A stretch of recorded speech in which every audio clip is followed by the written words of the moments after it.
270장 찬양 드리겠습니다.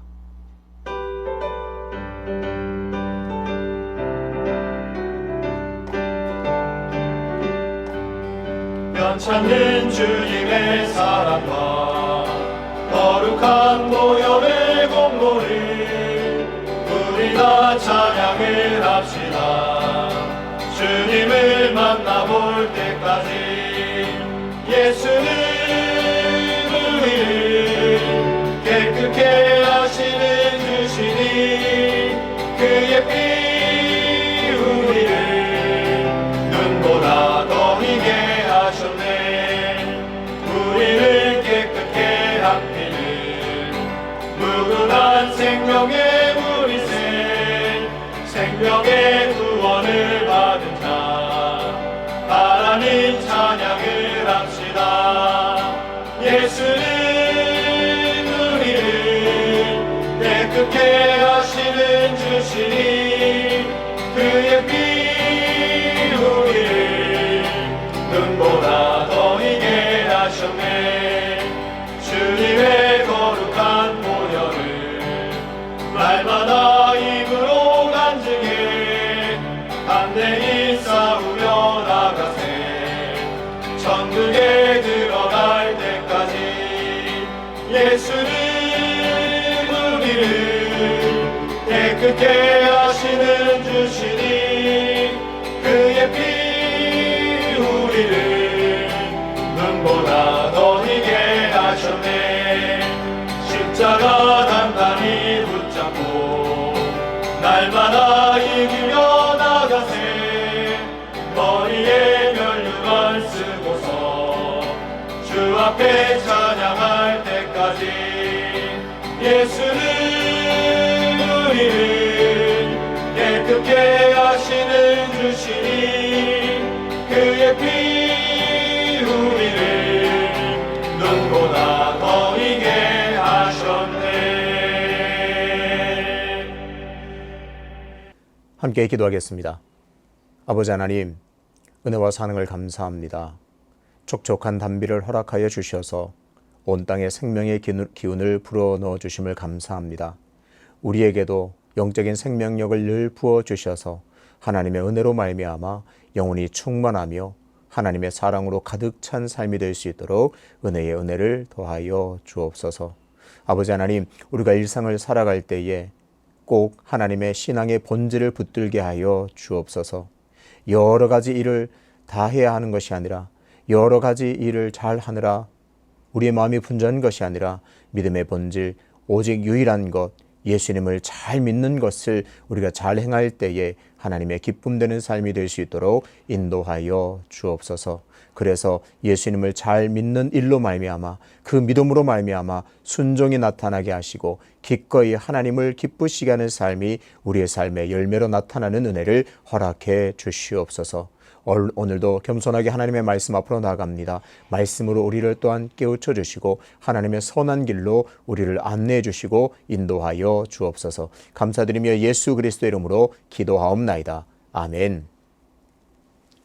오늘 함께 통독할 말씀은 사사기 16장입니다.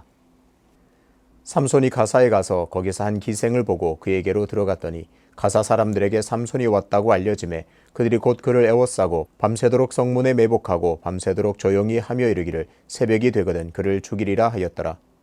삼손이 밤중까지 누워있다가 그 밤중에 일어나 성 문짝들과 두 문설주와 빗장문을 빼어가지고 그것을 모두 어깨에 메고 헤브론 앞산 꼭대기로 가니라.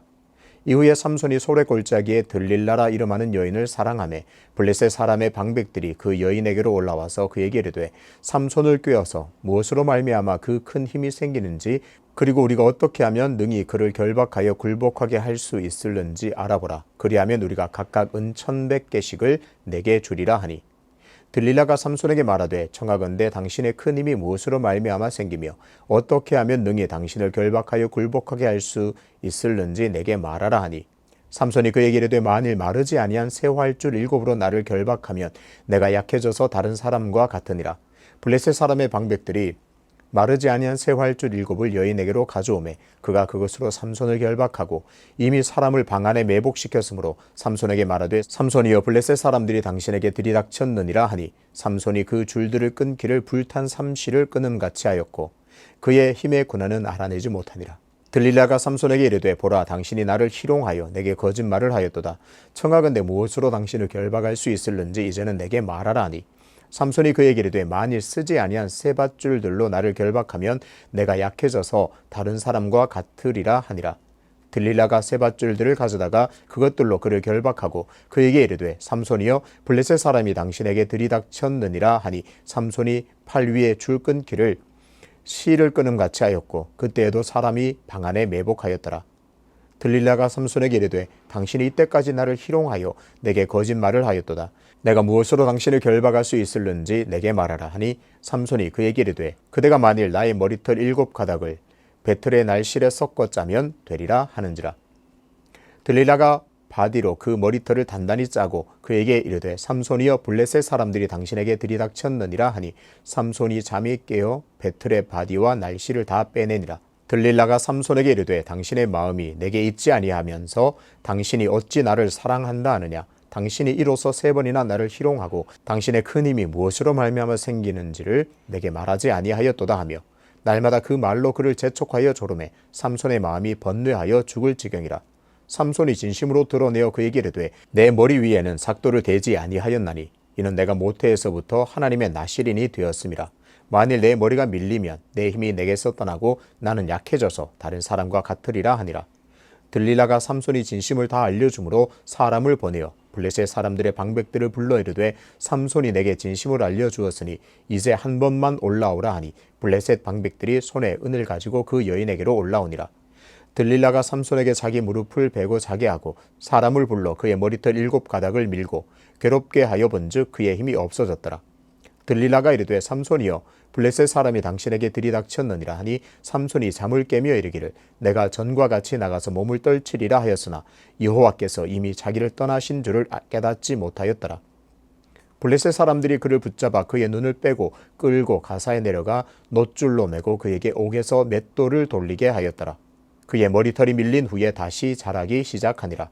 블레셋 사람들의 방백들이 이르되 우리의 신이 우리 원수 삼손을 우리 손에 넘겨주었다 하고 다 모여 그들의 신 다곤에게 큰 제사를 드리고 즐거워하고 백성들도 삼손을 보았으므로 이르되 우리의 땅을 망쳐놓고 우리의 많은 사람을 죽인 원수를 우리의 신이 우리 손에 넘겨주었다 하고 자기들의 신을 찬양하며 그들의 마음이 즐거울 때에 이르되 삼손을 불러다가 우리를 위하여 제주를 부리게 하자 하고 옥에서 삼손을 불러내매 삼손이 그들을 위하여 제주를 부리니라. 그들이 삼손을 두 기둥 사이에 세웠더니 삼손이 자기 손을 붙든 소년에게 이르되 나에게 이 집을 버틴 기둥을 찾아 그것을 의지하게 하라 하니라. 그 집에는 남녀가 가득하니 블레셋 모든 방백들도 거기에 있고 지붕에 있는 남녀도 3,000명 가량이라. 다 삼손이 제주 부리는 것을 보더라. 삼손이 여호와께 부르짖어 이르되 주 여호와여 구하옵나니 나를 생각하옵소서. 하나님이여 구하옵나니 이번만 나를 강하게 하사 나의 두 눈을 뺀 블레셋 사람에게 원수를 단번에 갚게 하옵소서 하고 삼손이 집을 버틴 두 기둥 가운데 하나는 왼손으로 하나는 오른손으로 껴 의지하고 삼손이 이르되 블레셋 사람과 함께 죽기를 원하노라 하고 힘을 다하여 몸을 굽히매 그 집이 곧 무너져 그 안에 있는 모든 방백들과 온 백성에게 덮이니 삼손이 죽을 때에 죽인 자가 살았을 때에 죽인 자보다 더욱 많았더라. 그의 형제와 아버지의 온 집이 다 내려가서 그의 시체를 가지고 올라가서 소라와 에스다울 사이 그의 아버지 마노아의 장지에 장사하니라. 삼손이 이스라엘의 사서로 20년 동안 지냈더라. 아멘. 하나님이 떠난 것이 불행입니다. 라는 제목으로 말씀을 전하겠습니다. 사사시대 형평과 특징을 잘 그리고 단적으로 보여주는 말이 있습니다. 바로 이스라엘의 왕이 없으므로 자기의 소견에 옳은 대로 행했더라입니다. 하나님의 말씀 없이 저마다 자신이 옳다고 하는 대로 산 대가는 이방 민족의 압제였습니다. 그저 하나님을 떠나서 자기 소견에 옳은 대로 율법 없이 자기 소견에 옳은 대로 행하였더니 그 대가와 결과는 이방 민족의 압제였습니다. 하나님께서는 뒤늦게 회개하는 이스라엘을 구원하시기 위해서 사사를 세우셨죠. 하지만 이 사사들의 면면을 살펴보면 시간이 지날수록 사사들마저도 타락하고 점점 하나님의 말씀에서 떠난 모습을 발견할 수 있습니다. 그 대표적 인물이 바로 삼손입니다. 사사기 16장은 삼손의 마지막 이야기를 담고 있습니다. 삼손의 가장 큰 특징을 꼽으라면 엄청난 힘을 가진 괴력이라고 할 수 있습니다. 그리고 태어날 때부터 나실인이라는 사실입니다. 하지만 삼손의 거의 모든 행동은 나실인이라고 할 수 없을 정도로 나실인의 규례를 전혀 따르지 않았습니다. 오늘 이 부분을 중점적으로 보려고 합니다. 16장 첫 부분은 삼손이 소렉 골짜기에 사는 들릴라를 사랑하는 이야기로 시작합니다. 삼손의 이야기를 구체적으로 살펴보기 전에 삼손의 가장 중요한 정체성, 즉 나실인이 어떻게 살아야 하는지 그 규례를 먼저 살펴보도록 하겠습니다. 민수기 6장 2절부터 8절입니다. 좀 긴데요. 읽어보겠습니다. 이스라엘 자손에게 전하여 그들에게 이르라. 남자나 여자가 특별한 서원 곧 나실인의 서원을 하고 자기 몸을 구별하여 여호와께 드리려고 하면 포도주와 독주를 멀리하며 포도주로 된 초나 독주로 된 초를 마시지 말며 포도즙도 마시지 말며 생포도나 건포도도 먹지 말지니 자기 몸을 구별하는 모든 날 동안에는 포도나무 솟아는 씨나 껍질이라도 먹지 말지며 그 서원을 하고 구별하는 모든 날 동안은 삭도를 제대로 그의 머리에 대지 말 것이라. 자기 몸을 구별하여 여호와께 드리는 날이 차기까지 그는 거룩한즉 그의 머리털을 길게 자라게 할 것이며 자기의 몸을 구별하여 여호와께 드리는 모든 날 동안은 시체를 가까이 하지 말 것이요 그의 부모 형제 자매가 죽은 때에라도 그로 말미암아 몸을 더럽히지 말 것이니 이는 자기의 몸을 구별하여 하나님께 드리는 표가 그의 머리에 있습니다. 자기의 몸을 구별하는 모든 날 동안 그는 여호와께 거룩한 자니라. 나실인으로 구별된 사람은 첫 번째 포도주나 독주를 먹어서는 안 됩니다. 두 번째는 머리를 절대 자르면 안 됩니다. 그리고 세 번째는 시체를 만지거나 가까이 하면 안 됩니다. 가장 중요한 것은 나실인은 거룩하게 구별된 자답게 거룩하게 살아야 합니다. 대표적으로 세 가지를 금했지만 그것을 대표로 해서 상징으로 삼아서 무엇보다 하나님 앞에 거룩하게 그렇게 구별된 자로 살아가야만 합니다. 삼손은 당연히 나실인이기 때문에 반드시 이 나실인의 규례를 지켜야만 합니다. 하지만 안타깝게도 삼손은 이 규례를 알고 있는지조차 의심스러울 정도로 나실인의 규례를 무시하면서 살았습니다.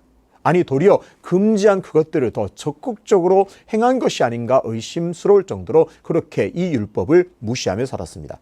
거룩하게 살아야 할 나실인이 창녀의 집을 제 집 드나들듯이 했습니다. 들릴라도 마찬가지입니다. 문맥상 들릴라는 블레셋 여인으로 보입니다. 삼손은 이방 여인을 사랑했습니다. 율법에는 이방 여인과 통혼하지 말라 그렇게 금했죠. 그래서 사랑하거나 교제하거나 어떤 모든 관계도 허락하지 않았습니다. 더군다나 나실인의 신분으로 창녀의 집을 드나들고 이방 여인을 사랑하고 있습니다. 삼손은 나실인으로 전혀 어울리지 않게 살아가고 있습니다. 들릴라가 이렇게 삼손에게 빠져 있다는 소문이 들리자 그동안 삼손을 죽이려고 기회를 엿보던 블레셋 사람들이 들릴라에게 제안을 합니다.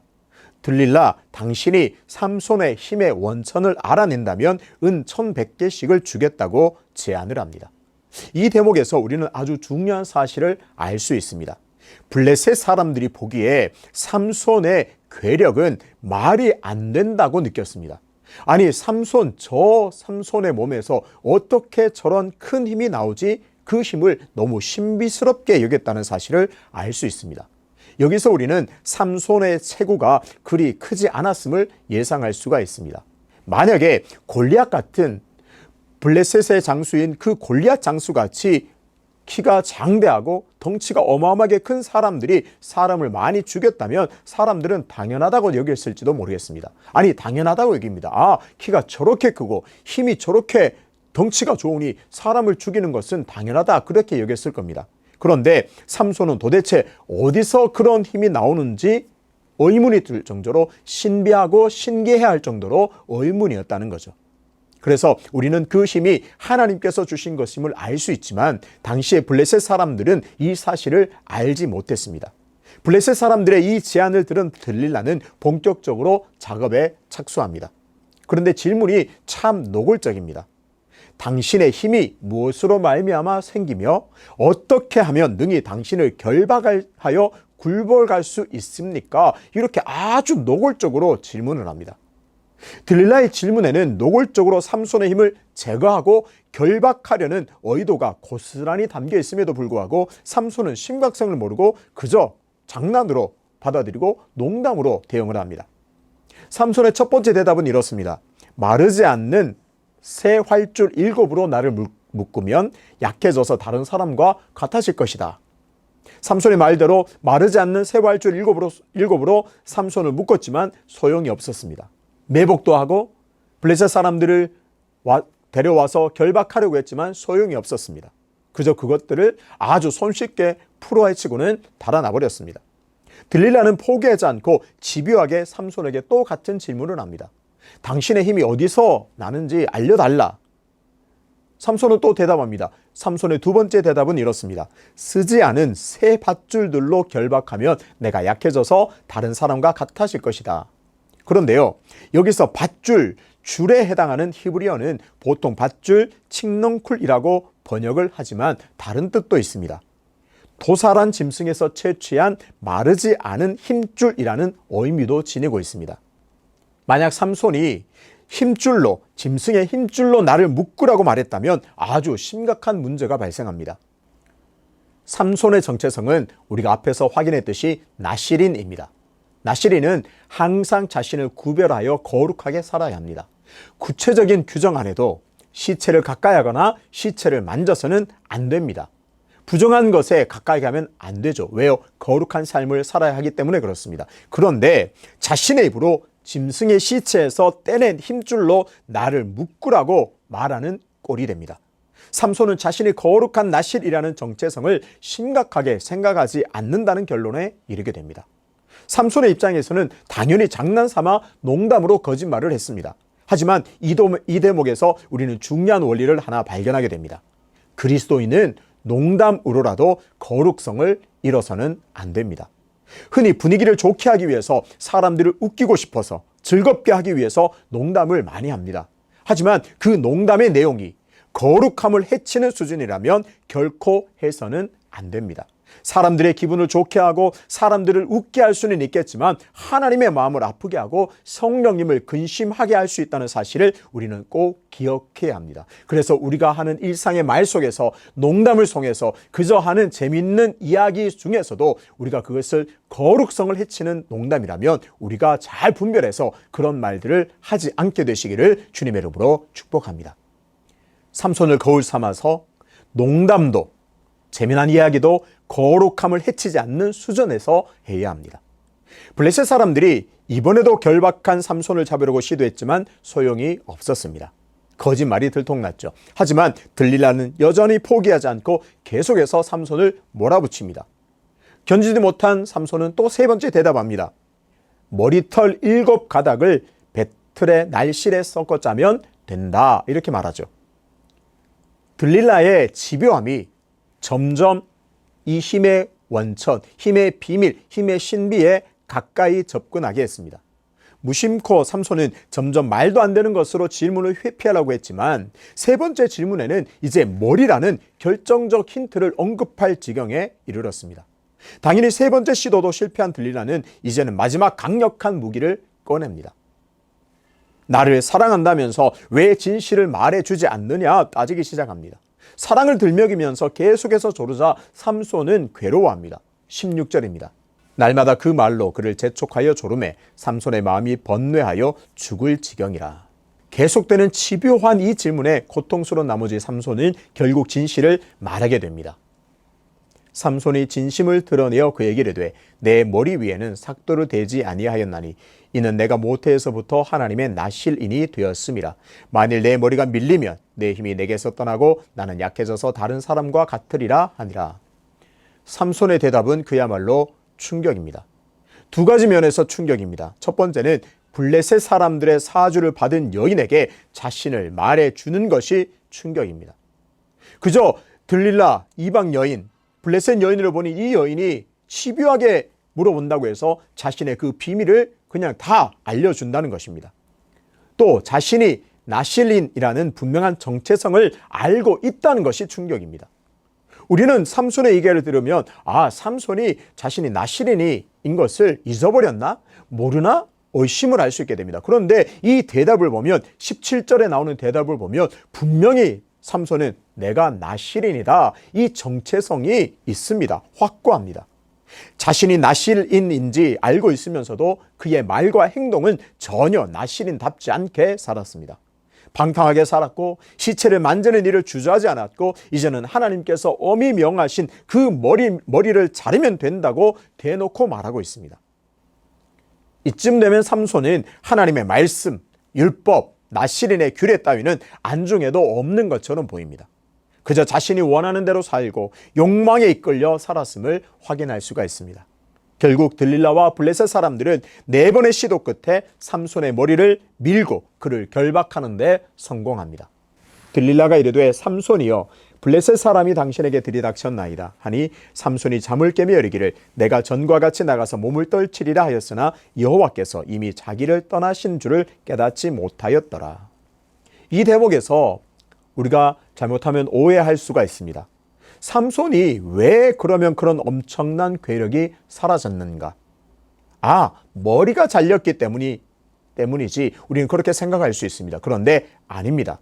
적어도 양보하더라도 정확한 대답은 아닙니다. 왜 그 힘이 떠났습니까? 하나님께서 삼손을 떠나셨기 때문에 그렇습니다. 엄밀히 말하자면 삼손의 힘은 머리에서 나온 것이 아니라 여호와의 영이 그 속에 있어 능력이 나타났던 거죠. 삼손은 결국 여인의 꾀임에 넘어가 머리가 밀리고 두 눈이 뽑힌 채로 여자나 종이나 노예들이 했던 맷돌을 돌리는 신세로 전락하고 말았습니다. 삼손의 불행은 어디서 시작되었습니까? 바로 하나님께서 그를 떠남으로 시작되었습니다. 분명히 기억해야겠습니다. 행복과 불행은 하나님께서 나와 함께 하시느냐, 하나님께서 나를 떠나시느냐로 결정됩니다.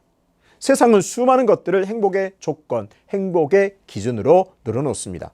대부분 돈, 명예, 권력이 행복의 조건이라고 말합니다. 돈이 많으면 행복합니다. 명예가 있으면 행복합니다. 권력을 가지면 행복합니다. 라고 많은 사람들이 말하고 그 말에 동의하면서 살아가는 것 같습니다. 하지만 삼손을 통해서 우리는 분명히 알 수 있습니다. 아무리 능력 있고 권세가 있고 뛰어난 업적을 이루었다 해도 하나님께서 떠나시면 불행한 인간이 됩니다. 구체적으로 하나님의 말씀에서 떠나면 불행해집니다. 하나님의 말씀을 알지만 하나님의 말씀을 무시하면 불행해진다는 사실을 꼭 기억해야 합니다. 하나님의 말씀을 안다고 해서 우리가 행복하거나 하나님의 말씀을 잘 안다고 지식적으로 갖고 있다고 해서 행복하거나 만족한 삶이 아니라 하나님의 말씀을 따라 살면 행복하고 하나님의 말씀을 알지만 무시하면 불행해진다는 사실을 오늘 우리는 꼭 기억해야겠습니다. 오늘 삼손을 통해서 우리 자신을 잘 한번 돌아보는 시간이 되었으면 좋겠습니다. 삼손은 자신이 나실인이라는 이 사실을 알았지만 나실인답게 살지 않았습니다. 하나님의 말씀을 우습게 여겼다고 볼 수밖에 없는 대목입니다. 외적으로는 블레셋 사람들을 많이 쳐서 이겼지만 더 중요한 거룩한 나실인의 삶을 살지는 못했습니다. 하나님께서도 끝까지 참고 계시다가 떠날 수밖에 없었습니다. 한 가지 중요한 사실이 있습니다. 삼손은 머리카락 하나 자르지 않는 것으로 나실인의 정체성을 지키려고 했습니다. 내가 나실인이야 분명히 알고 있었죠. 그러면 머리만 자르지 않으면 되는구나. 겨우 이것으로 자신이 나실인인 것을, 그 신분, 그 정체성을 이어가려고 했습니다. 본질적인 사명, 즉 거룩한 삶을 살아내려고는 하지 않았습니다. 예전부터 선데이 크리스천이라는 말이 있습니다. 주일 하루 성경책 들고 예배당에 나와서 예배드리는 것으로 예수 믿는다고 스스로 만족하는 사람들에게 경각심을 주기 위한 말이었습니다. 오늘을 살아가는 한 사람의 그리스도인으로서 그저 주일 예배 한번, 교회 이런저런 봉사와 섬김으로 그리스도인의 정체성을 주장하려는 우리에게 삼손의 이야기는 나에게 보내시는 경고장이 됩니다. 그리스도인으로 살아가는 일상의 삶이 매 순간이 예수님을 닮아가는 삶이 되시기를, 그렇게 몸부림치는 삶이 되어야 할 줄로 믿습니다. 특히 일상에서 나의 말이 거룩함을 잃어버리지 않았는지를 점검해야 하겠습니다. 나의 말에 그리스도의 성품이 담기고 나의 말에 하나님의 사랑이 담겨 내 삶 전체가 하나님 기뻐하시는 거룩한 삶이 되시기를 소망합니다. 그래서 그 거룩한 열망을 통해서 하나님께서 기뻐하시는, 하나님께서 칭찬하시는 그런 귀한 삶이 되시기를 주님의 이름으로 축복합니다. 꼭 기억합시다. 하나님이 떠난 것이 불행입니다. 하나님을 떠나는 것이 가장 큰 불행이 된다는 사실을 꼭 기억하게 되시기를 주님의 이름으로 축복합니다. 아버지 하나님, 삼손은 분명히 나실이라는 정체성을 가지고 있었습니다. 알고 있었습니다. 하지만 머리카락 자르지 않는 겨우 그것 하나로 나는 나실인의 사명, 나실인의 신분을 잘 유지하는 것이라 그렇게 생각했음을 보게 하심을 감사합니다. 그보다 본질적인 것, 나실인답게 거룩하게 하나님 기뻐하시는 삶을 이뤄내지 못했음을 보게 됩니다. 하나님, 우리 모두가 삼손을 거울 삼아서 오늘 나의 말에, 나의 삶의 모든 행동들에, 나의 모든 행위에 거룩함을 나타내고 있는가 돌아보게 하여 주셔서 우리의 모든 삶의 하나 한 걸음 한 걸음이 거룩한 걸음들이 되어서 하나님을 기쁘시게 하는, 그래서 예수 그리스도 하나님의 영광을 드러내게 하는 복된 삶이 될 수 있도록 인도하여 주시옵소서. 하나님이 떠난 것이 불행임을 꼭 기억하여서 매 순간 하나님을 의지하고 매 순간 내 심령에 하나님이 거하실 수 있는 그런 거룩한 성전을 만들어 하나님이 기뻐하시는 삶을 이루어낼 수 있는 귀하게 쓰임받는 삶 되도록 인도하여 주옵소서. 연하여 주님 가르치신 기도로 기도하오니 하늘에 계신 우리 아버지, 아버지의 이름을 거룩하게 하시며 아버지의 나라가 오게 하시며 아버지의 뜻이 하늘에서와 같이 땅에서도 이루어지게 하소서. 오늘 우리에게 일용할 양식을 주시고 우리가 우리에게 잘못한 사람을 용서하여 준 것 같이 우리 죄를 용서하여 주시고 우리를 시험에 빠지지 않게 하시고 악에서 구하소서. 나라와 권능과 영광이 영원히 아버지의 것입니다. 아멘.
주시옵소서.